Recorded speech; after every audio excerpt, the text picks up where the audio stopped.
Part 1. The discovery Marcus Rivera stood in his small garage at 5:30 in the morning, loading his plumbing van with tools that had become as familiar to him as his own hands. The wrench set his father had given him 20 years ago, the pipe cutter he had bought when Sophia was born, and the snake machine that had paid for countless grocery bills over the years. Each tool represented a memory, a struggle, and a small victory in his journey as a single father trying to make an honest living in a world that seemed to get more expensive every day. The morning air was crisp and cool as Marcus checked his phone for the day's appointments. 3 jobs lined up, each one representing money that would go toward Sophia's school supplies, their rent, or maybe even a small treat for his 8-year-old daughter, who deserved so much more than their simple life could provide. He had learned to appreciate these quiet moments before the day began, when the world was still peaceful and his responsibilities felt manageable. Sophia appeared in the garage doorway, her dark hair messy from sleep and her favorite purple pajamas wrinkled from a night of restless dreams. She rubbed her eyes and smiled at her father with the pure joy that only children possess. Marcus felt his heart tighten with love and determination as he looked at her, remembering why he worked so hard every single day. She was his entire world, his reason for getting up before dawn and working until his hands were raw and his back ached. "Daddy, can we have pancakes for breakfast today?" Sophia asked with the hopeful voice of a child who had learned not to ask for too much but still believed in small miracles. Marcus smiled and nodded, knowing that pancakes meant using the last of their syrup and probably stopping at the store on his way home. But seeing her face light up was worth any sacrifice he might have to make. They ate breakfast together at their small kitchen table, talking about her upcoming math test and the book report she needed to finish by Friday. Marcus listened carefully to every word, knowing that these moments were precious and fleeting. He had missed too many breakfasts during the difficult months after his ex-wife left, when depression had made even simple tasks feel impossible. Those dark days had taught him to treasure every ordinary moment with his daughter. At 7:45, Marcus drove Sophia to Jefferson Elementary School, watching in his rearview mirror as she joined her friends on the playground. She waved at him through the car window with the confidence of a child who felt loved and secure, despite their financial struggles. Marcus had worked hard to make sure that his personal problems never became her burden to carry. His first appointment was at Grandview Financial, a gleaming office building downtown that represented the kind of wealth and success Marcus had never experienced. The building rose 30 floors into the sky, its glass windows reflecting the morning sun like mirrors. Marcus had never worked in such an expensive place before, and he felt slightly intimidated as he parked his dented van next to luxury cars that probably cost more than he made in several years. The lobby was filled with marble floors, crystal chandeliers, and artwork that looked like it belonged in a museum. Well-dressed people walked quickly across the polished floors, talking on expensive phones about deals and investments that Marcus could barely understand.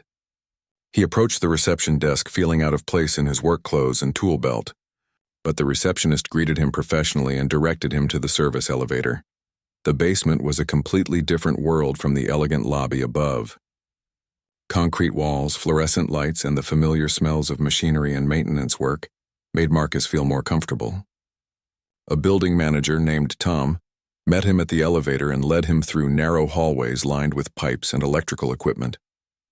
Tom seemed nervous and kept checking his watch as he explained the problem with the burst pipe that had been flooding the mechanical room since early morning. The mechanical room was cramped and hot, filled with the steady hum of air conditioning units and the gurgling sound of water where it should not be. Marcus assessed the situation quickly, noting that a joint on the main water line had failed completely, sending gallons of water across the concrete floor. It was exactly the kind of repair he had done hundreds of times before. Nothing unusual or particularly challenging. As Marcus crawled under the pipes to access the broken joint, his flashlight illuminated something that made him pause in confusion. Behind the water heater, partially hidden by foam insulation and barely visible from the normal walkways, was a sophisticated computer setup that clearly did not belong in a building's mechanical room. Multiple monitors glowed softly in the darkness, and he could see professional-grade cables running through holes in the walls in directions that made no sense for building systems. The equipment looked expensive and new, completely different from the aging mechanical systems that surrounded it. Marcus had worked in enough buildings to know what belonged in a basement and what did not, and this computer setup was definitely out of place. The monitors displayed scrolling numbers and charts that looked like financial information, but Marcus could not understand why such equipment would be hidden in a utility room. When Marcus asked Tom about the computer equipment, the building manager's face went pale, and he quickly stepped between Marcus and the hidden setup. Tom's voice became shaky as he explained that it was just old equipment the company had not gotten around to removing yet. His explanation sounded rehearsed and unconvincing, and Marcus noticed that Tom kept glancing toward the stairs, as if he expected someone to appear at any moment. Marcus focused on his repair work, but he could not shake the feeling that something was not right about the situation. The hidden computers, Tom's nervous behavior, and the way employees had stared at him in the lobby all seemed connected in a way that made him uncomfortable.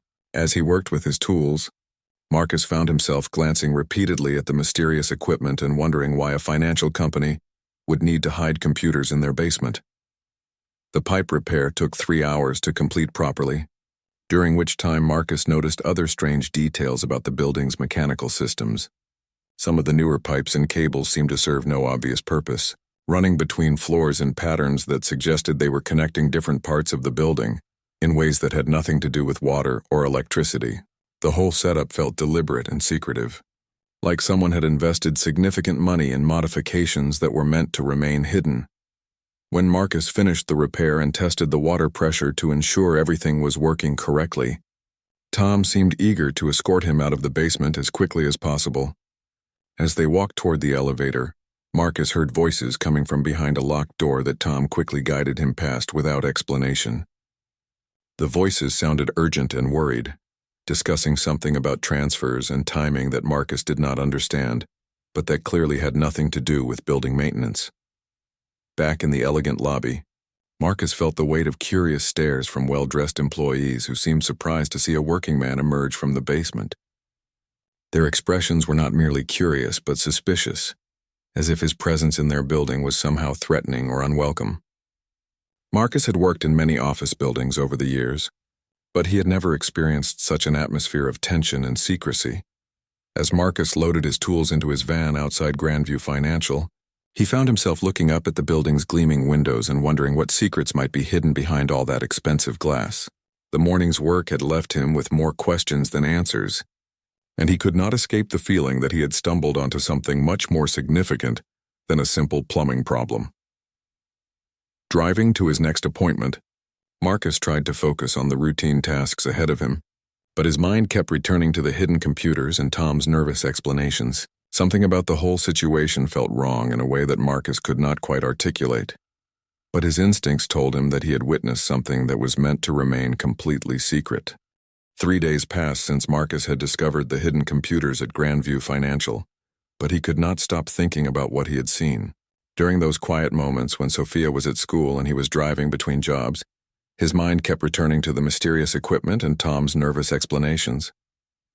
Marcus had always been good at reading people, a skill that came from years of working in strangers' homes and learning to sense when customers were hiding problems or trying to avoid paying for necessary repairs. On Thursday morning, Marcus received another call from Grandview Financial. The receptionist's voice sounded urgent as she explained that there was a serious plumbing problem in the executive offices on the 20th floor. A clogged drain had caused water to back up in the CEO's private bathroom, and they needed immediate service to prevent damage to expensive carpets and furniture. Marcus agreed to come right away, partly because he needed the money, and partly because he was curious to see more of the building that had been occupying his thoughts.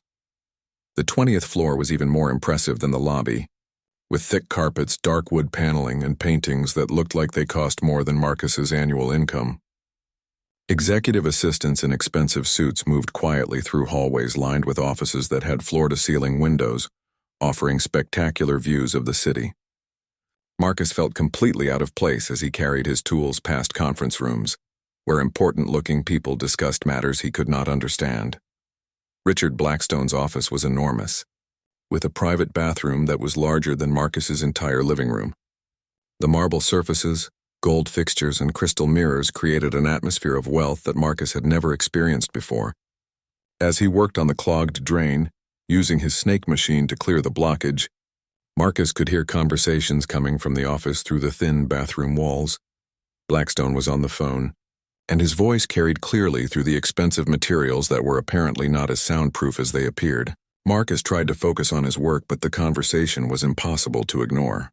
Blackstone was arguing with someone about moving money faster and covering tracks before an upcoming audit. His voice was tense and angry as he discussed offshore accounts and untraceable transactions. Marcus's hands stopped working as he heard phrases that made his stomach tighten with concern. Blackstone was talking about millions of dollars that needed to disappear quickly, about timing that was critical, and about people who could not be allowed to ask questions. The conversation sounded nothing like normal business discussions Marcus had overheard in other offices during his years of plumbing work, when Blackstone noticed that the plumbing work had stopped and the sounds from the bathroom had gone quiet. He quickly ended his phone call. Marcus heard footsteps approaching and resumed working on the drain, trying to appear completely focused on his task. Blackstone appeared in the bathroom doorway, his expensive suit and cold eyes making Marcus feel like he was being evaluated for some kind of threat. Blackstone asked how much longer the repair would take, and Marcus explained that he was almost finished clearing the blockage. The CEO's stare made Marcus uncomfortable, as if Blackstone was trying to determine how much Marcus might have heard during the phone conversation. Marcus kept his expression neutral and professional, giving no indication that he had been listening to anything other than the sound of water moving through pipes. After Marcus finished the repair and tested the drain to ensure it was working properly, Blackstone walked him to the elevator personally instead of having an assistant escort him out. During the short walk, Blackstone made casual conversation about Marcus's business and how long he had been working in downtown office buildings. The questions seemed innocent enough, but Marcus sensed that Blackstone was fishing for information about his background and reliability. Later that same week, Marcus received a third call from Grandview Financial. This time the problem was a sink in the building's server room that had begun leaking onto expensive computer equipment. Marcus was surprised that they had called him again so quickly, since most buildings only needed plumbing service once or twice a year, unless they had serious structural problems with their pipes. The server room was located on the 15th floor, behind multiple locked doors that required special access cards to open. Marcus was accompanied by a nervous IT technician named Dave, who watched his every move and seemed uncomfortable having an outsider in the room full of sensitive computer equipment. The room was filled with the constant hum of servers and cooling systems, creating an atmosphere that felt both high-tech and slightly claustrophobic. While replacing the leaking pipes behind a server rack, Marcus discovered something that made his blood run cold. Hidden among the legitimate servers was a cluster of machines that looked completely different from the standard business equipment surrounding them. These special computers had labels and configurations that Marcus recognized from news reports about cryptocurrency mining and money laundering operations he had seen on television. The hidden equipment was sophisticated and expensive, clearly designed for purposes that had nothing to do with normal business operations.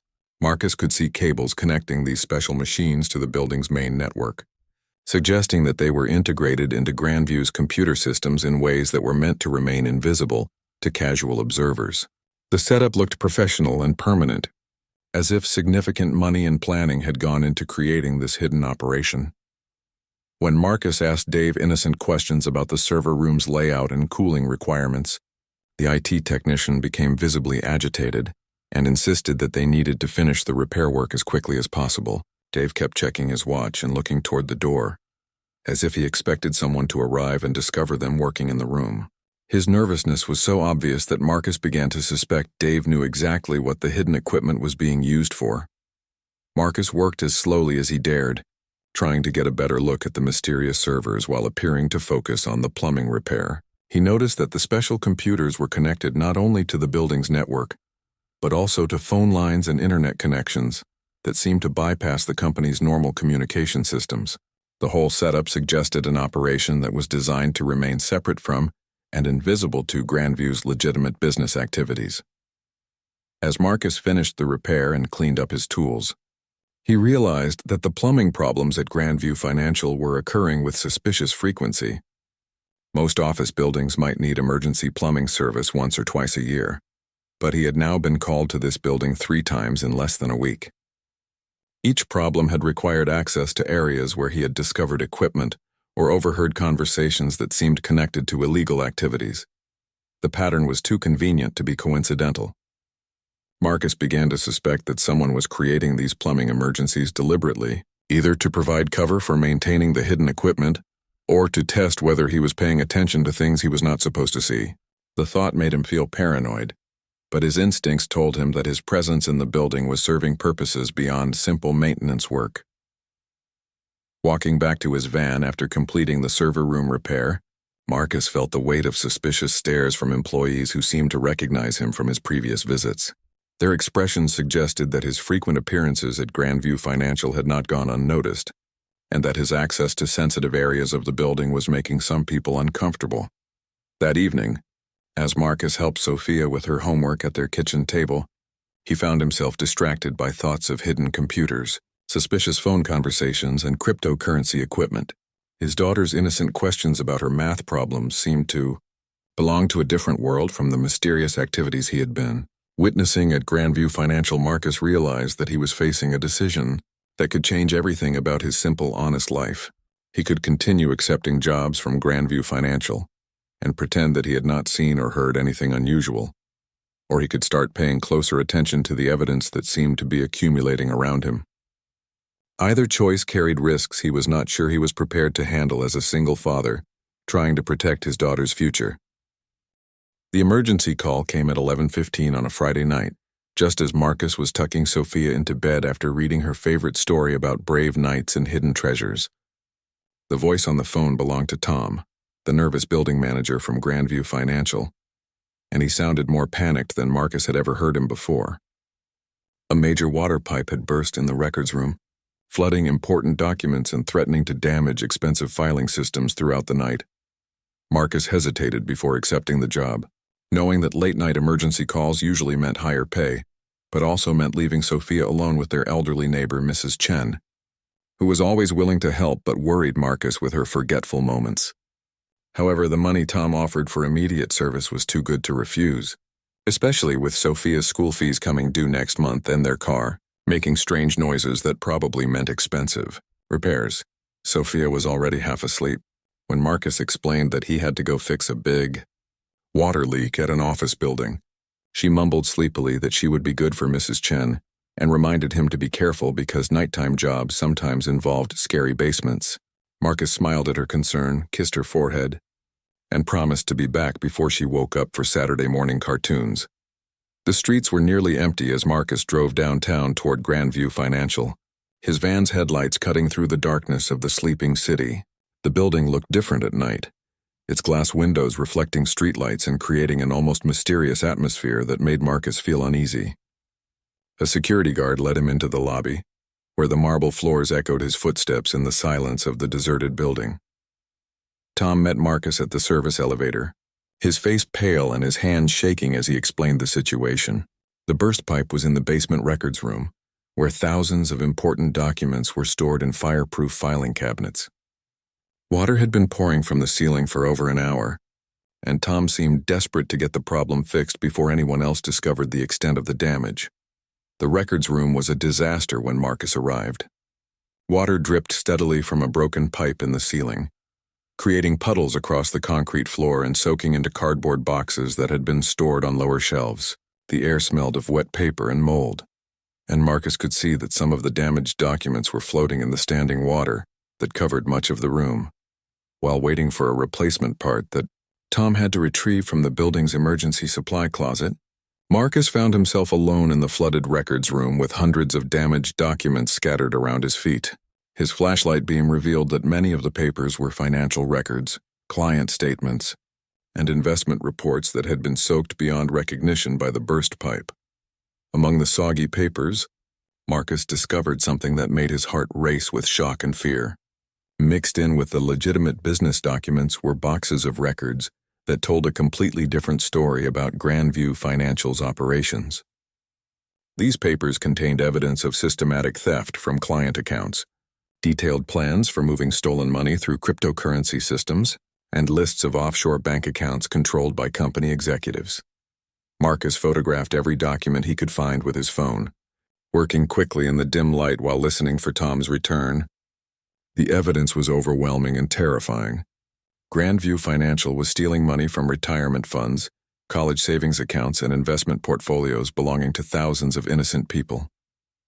The amounts were staggering, with individual thefts ranging from thousands to hundreds of thousands of dollars per victim. The documents revealed that the company had been operating this criminal scheme for over 3 years, stealing more than $15 million from clients who trusted them with their life savings. The papers showed detailed records of which accounts had been robbed, how the money was moved through cryptocurrency exchanges to hide the theft, and which offshore banks were used to store the stolen funds where American law enforcement could not easily reach them. As Marcus continued photographing the evidence, he discovered something even more disturbing. The water leaks throughout Grandview Financial were not accidents or maintenance problems. They were being created deliberately whenever the company faced potential investigations or audits. The burst pipes provided perfect cover for destroying incriminating documents while making the destruction appear to be the result of unfortunate accidents. Marcus found a schedule showing that major evidence destruction events were planned to coincide with regulatory visits, tax audits, and other situations where investigators might ask to see financial records. The pattern was clear and systematic. When dangerous questions were asked, pipes would mysteriously burst in exactly the rooms where incriminating evidence was stored, destroying the papers before anyone could examine them closely. The most shocking discovery came when Marcus found documents showing that a massive evidence destruction was planned for the following week. Timed to happen just before federal auditors arrived for what the company believed was a routine inspection. The papers indicated that investigators were getting closer to uncovering the theft, and the criminals were preparing to destroy all remaining evidence that could connect them to their crimes. Marcus realized that his frequent service calls to Grandview Financial had not been coincidental. He had been unwittingly participating in a criminal operation, providing the perfect cover story for the deliberate flooding that destroyed evidence. His honest work as a plumber was being used to help criminals steal from innocent families and cover up their crimes. As Marcus finished photographing the most important documents, he heard footsteps echoing in the hallway outside the records room. He quickly put away his phone and resumed working on the broken pipe, hoping that whoever was coming would not suspect that he had been doing anything other than his normal repair work. Tom returned with the replacement part, but he was not alone. Richard Blackstone accompanied him, along with 2 other men in expensive suits who Marcus had never seen before. The 3 men entered the flooded records room and began discussing how to accelerate their timeline and move the remaining stolen funds before anyone could discover their operation. Marcus pretended to focus entirely on his plumbing work, but he could not help overhearing their conversation. They talked about eliminating potential witnesses who might have learned too much about their activities.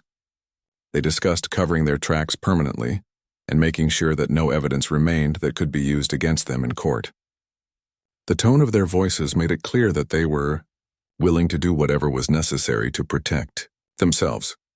Blackstone's voice was cold and calculating, as he explained that they needed to finish transferring the stolen money within the next few days, before the federal audit could discover the missing funds. He mentioned that certain people had been asking too many questions and needed to be dealt with before they could cause problems for the operation.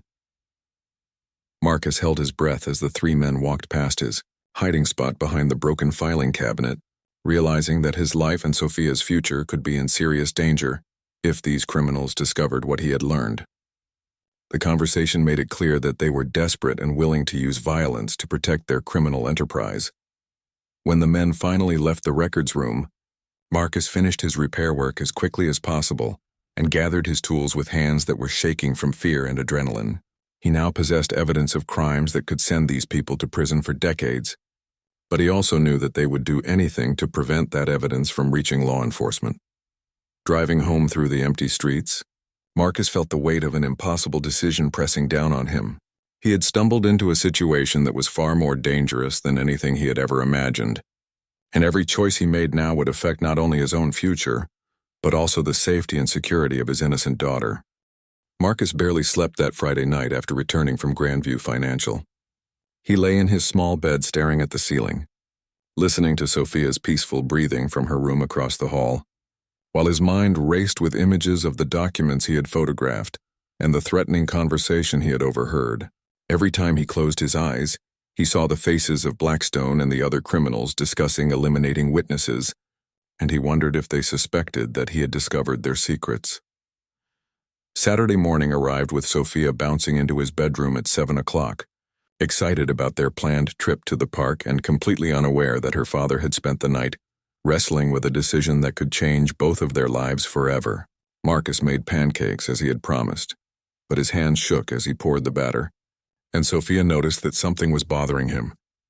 During breakfast, Sophia asked why he seemed so quiet and sad, her 8-year-old intuition picking up on the tension that Marcus thought he was hiding. He forced a smile and told her that work had been stressful lately, but that everything would be fine as long as they had each other. Sophia reached across the table and patted his hand with her small fingers, telling him that he was the best daddy in the world and that she was not worried because he always figured out how to fix problems.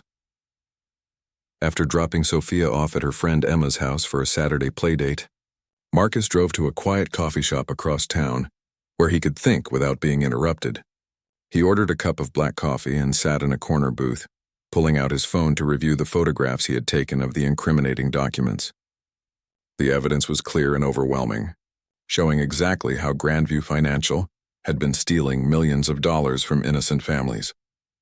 Marcus thought about all the victims whose retirement savings had been stolen, the parents who had lost their children's college funds, and the elderly people whose investment accounts had been emptied by criminals they trusted with their life savings.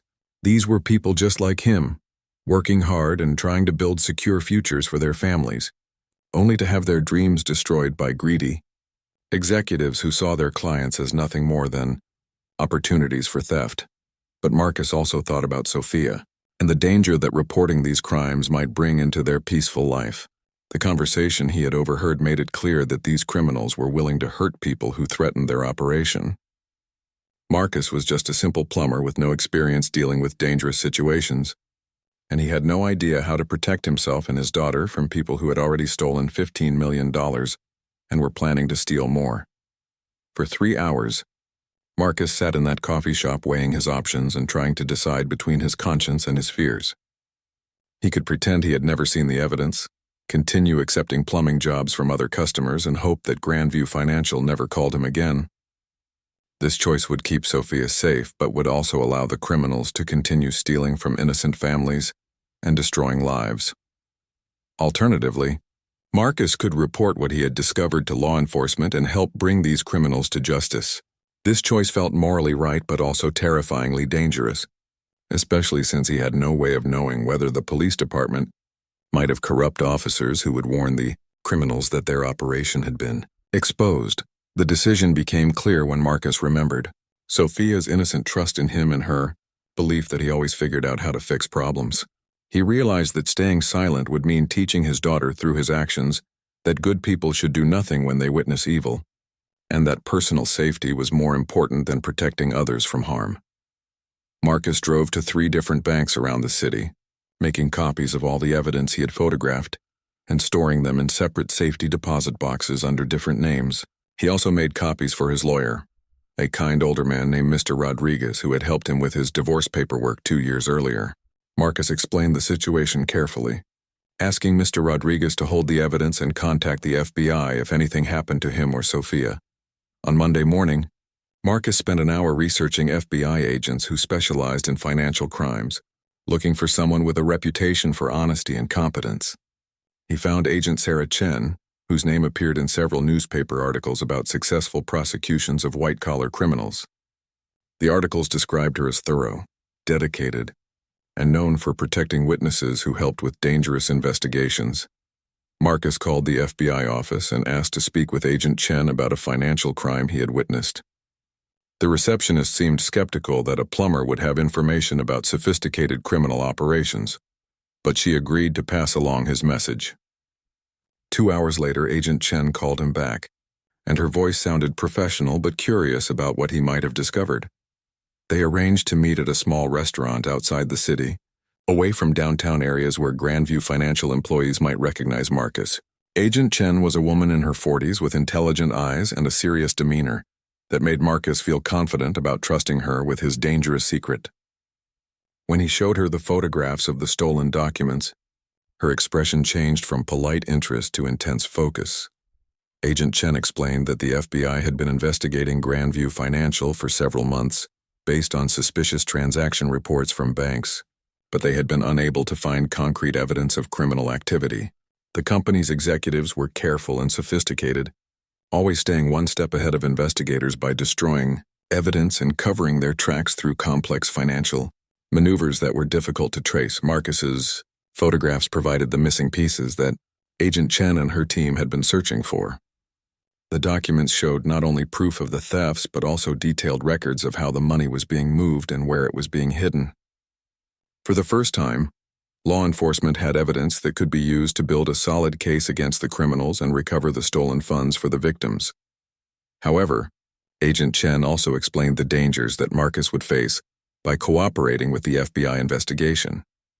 The criminals at Grandview Financial were desperate and had access to significant resources that they could use to threaten or harm witnesses. Marcus would need to be extremely careful about his safety and Sophia's security while helping to gather additional evidence needed to ensure successful prosecutions. Agent Chen arranged for discreet protection for Sophia, including security personnel who would watch her school without her knowledge and monitor their neighborhood for any suspicious activity. She also provided Marcus with emergency contact numbers and safety procedures to follow if he felt threatened or noticed anything unusual about people following him or asking questions about his work. Working with Agent Chen, Marcus agreed to continue accepting service calls from Grandview Financial while wearing hidden recording devices and cameras. Each future job at the building would become a dangerous mission to gather more evidence while avoiding suspicion from criminals who were becoming increasingly paranoid about the possibility of discovery. Marcus understood that he was now committed to a path that could end either with justice being served and stolen money returned to victims, or with serious consequences for himself and Sophia.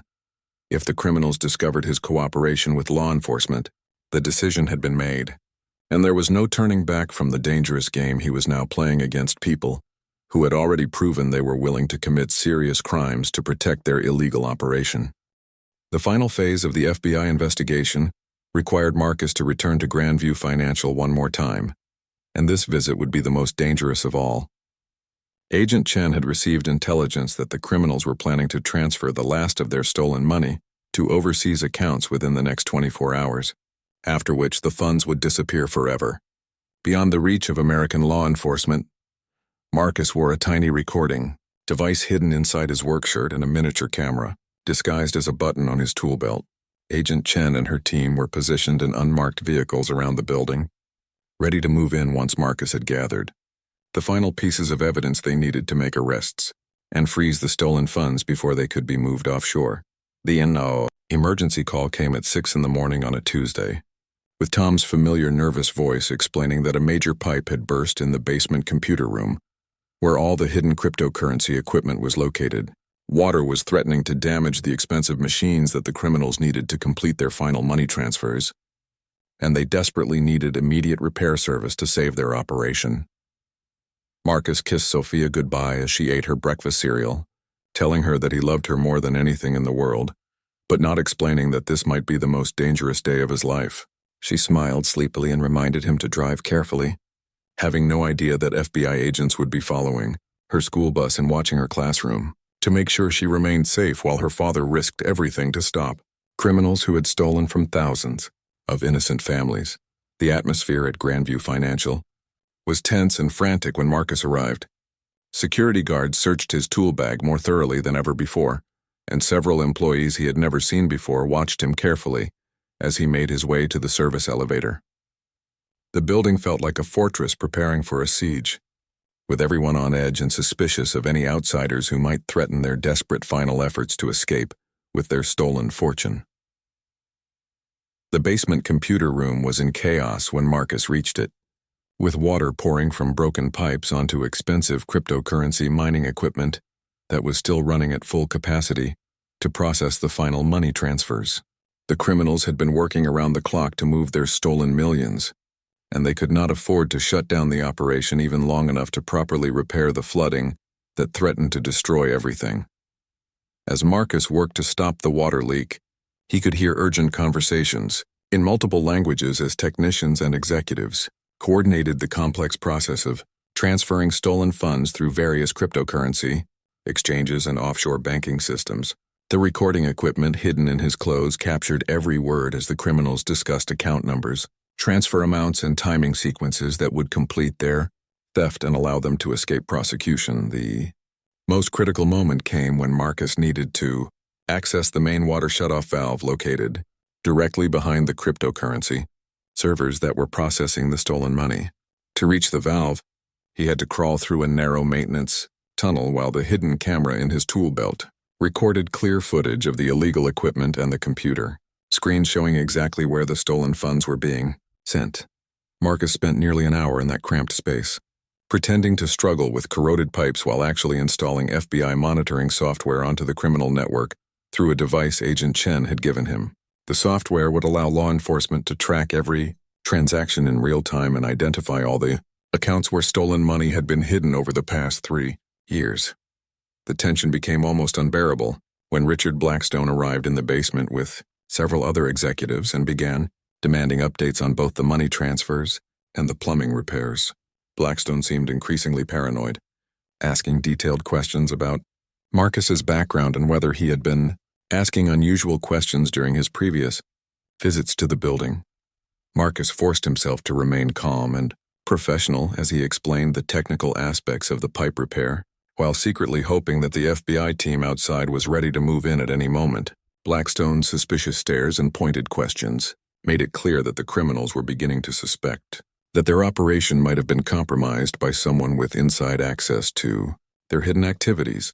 The breakthrough moment came when one of the computer technicians announced that the final batch of stolen money had been successfully transferred to accounts in 3 different countries, meaning that the criminals believed they had completed their theft and could now destroy all evidence of their crimes. Marcus heard Blackstone order his associates to begin the final cleanup process that would eliminate any traces of their illegal operation. At exactly 10:15 in the morning, as Marcus was packing his tools and preparing to leave the basement, dozens of FBI agents stormed into Grandview Financial from multiple entrances. Agent Chen led teams of investigators through every floor of the building, arresting executives and seizing computer equipment, before the criminals could destroy the evidence of their 3-year theft operation. Marcus watched from the basement as handcuffed executives were led past him toward the service elevator, their expensive suits and confident attitudes replaced by the shocked expressions of people who had never expected to face consequences for their crimes. Blackstone's face was pale with disbelief as FBI agents read him his rights and explained that he was being charged with stealing over $15 million from his clients' accounts. The raid recovered detailed records of every theft, every fake transaction, and every offshore account that had been used to hide stolen money. Computer experts worked for hours copying files and tracking cryptocurrency transactions to ensure that every stolen dollar could be traced and returned to the victims who had trusted Grandview Financial with their life savings and retirement funds. Over the next several weeks, as news reports covered the massive financial fraud case that had been broken by an unlikely hero, Marcus watched from his living room as former executives were sentenced to lengthy prison terms. The courts ordered that all recovered funds be returned to the victims, meaning that thousands of families would get back the money that had been stolen from their retirement accounts, college savings, and investment portfolios. Marcus never sought recognition or reward for his role in exposing the criminal operation, preferring to protect his privacy and maintain the quiet life he had built with Sophia. The FBI provided a substantial reward for his assistance, which Marcus used to establish a college fund for his daughter and expand his plumbing business to employ other single parents who needed honest work to support their families. 6 months after the arrests, Marcus's business was thriving through word-of-mouth recommendations from customers who respected his integrity and reliability. Every morning when he looked in the mirror while getting ready for work, Marcus knew that he had made the right choice in risking everything to protect innocent people from criminals who had stolen their dreams and their futures. Sophia never learned the full details of her father's dangerous adventure, but she grew up understanding that doing the right thing sometimes requires courage and that ordinary people can make extraordinary differences when they choose to stand up for what is just and moral, even when facing powerful enemies who seem impossible to defeat. 1 year after the Grandview financial arrests made headlines across the country, Marcus Rivera stood in the office of his expanded plumbing business, looking at a wall covered with thank you letters from families whose stolen money had been returned through his brave actions. The small storefront that had once been just a place to store his tools and answer phone calls had grown into a proper business with 3 employees, all of them single parents who Marcus had personally trained and mentored. The FBI reward money had allowed Marcus to purchase better equipment, hire reliable workers, and create a company culture based on honesty and integrity that attracted customers throughout the city. But more importantly, the experience had changed Marcus himself, transforming him from a man who simply tried to survive each day into someone who understood his power to make positive differences in the world around him. Sophia was now 9 years old and thriving in school, where she had become known for her kindness toward classmates and her fierce loyalty to friends who faced bullying or unfair treatment. Teachers often commented on her maturity and her ability to stand up for what was right, even when it meant going against popular opinion. Marcus recognized these qualities as reflections of the values he had tried to teach her through his own actions during the most difficult period of their lives. The impact of Marcus's decision extended far beyond his own family and business. The successful prosecution of the Grandview financial criminals had led to stricter regulations for investment companies and better protection systems for client accounts. Financial institutions across the country had been forced to implement new security measures and oversight procedures that made it much harder for executives to steal from their customers without being detected. Dr. Margaret Thompson, a 72-year-old retired teacher whose entire retirement savings had been stolen by Grandview Financial, visited Marcus's office on a Tuesday morning in spring. She brought homemade cookies and tears of gratitude as she explained how the return of her stolen money had saved her from losing her home and allowed her to continue living independently. Her story was similar to hundreds of others from victims whose lives had been restored by Marcus's courage. Marcus had received dozens of interview requests from newspapers, television stations, and magazine writers who wanted to tell his story as an inspiration to others. However, he consistently declined most media attention, preferring to focus on his work and his family rather than becoming a public figure. The few interviews he did accept emphasized the importance of ordinary citizens taking responsibility for protecting their communities from crime and corruption. Personal transformation that Marcus experienced went beyond financial success and public recognition. He had discovered that he possessed courage and moral strength that he had never known existed within himself. The shy, uncertain man who had once worried constantly about paying bills and keeping his business running had been replaced by someone who faced challenges with confidence and determination. Marcus began volunteering with community organizations that helped crime victims recover from financial fraud and identity theft. His practical experience with the criminal justice system and his understanding of how financial crimes affected real families made him an effective advocate for people who felt overwhelmed by complex legal and financial recovery processes. The relationship between Marcus and Sophia had deepened through their shared experience of facing danger together and emerging stronger as a family unit. Although Sophia had been protected from most of the details during the investigation, she had sensed the importance of what her father was doing and had felt proud to be part of a family that stood up for what was right even when it was scary or difficult. One evening, while helping Sophia with a school project about heroes and heroism, Marcus realized that his daughter's definition of courage had been shaped by watching him make difficult moral choices under pressure. She wrote in her essay that real heroes were not people with superpowers or fame, but ordinary people who helped others even when they could get hurt for doing the right thing. Agent Sarah Chen had become a family friend who visited occasionally to check on their welfare and share updates about related cases that had emerged from the Grandview investigation. Her professional relationship with Marcus had evolved into mutual respect and friendship based on their shared commitment to protecting innocent people from sophisticated criminals who exploited trust and authority. The ripple effects of the Grandview case continued to spread through law enforcement agencies, financial institutions, and regulatory bodies. Marcus's evidence had led to investigations of similar schemes at other companies, resulting in additional arrests and recovery of millions more in stolen funds. His willingness to risk everything for justice had inspired other witnesses to come forward with information about financial crimes they had discovered.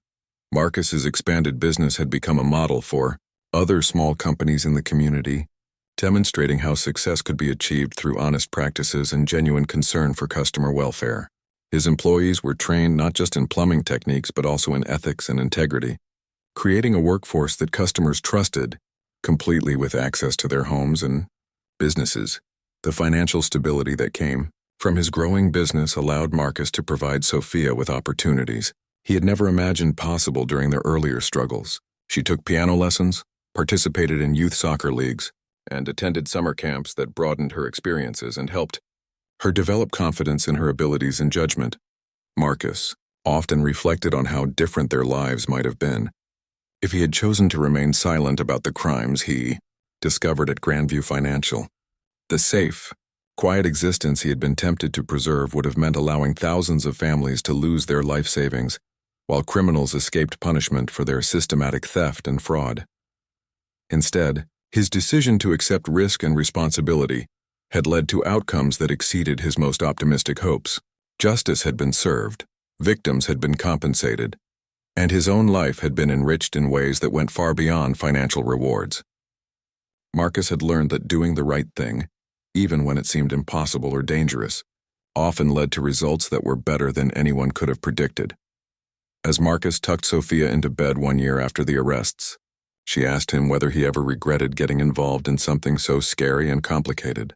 Marcus smiled and told her that the only thing he regretted was waiting so long to understand that ordinary people have extraordinary power to change the world when they choose to use their courage and integrity to protect others from harm. The story of Marcus Rivera had become a reminder that heroes exist in every community, working regular jobs and living simple lives until circumstances call them to demonstrate the moral strength that can overcome even the most sophisticated and powerful criminal organizations. His legacy would continue through the families he had helped save, the business practices he had influenced, and the daughter he had raised to believe in the importance of fighting for justice regardless of personal cost.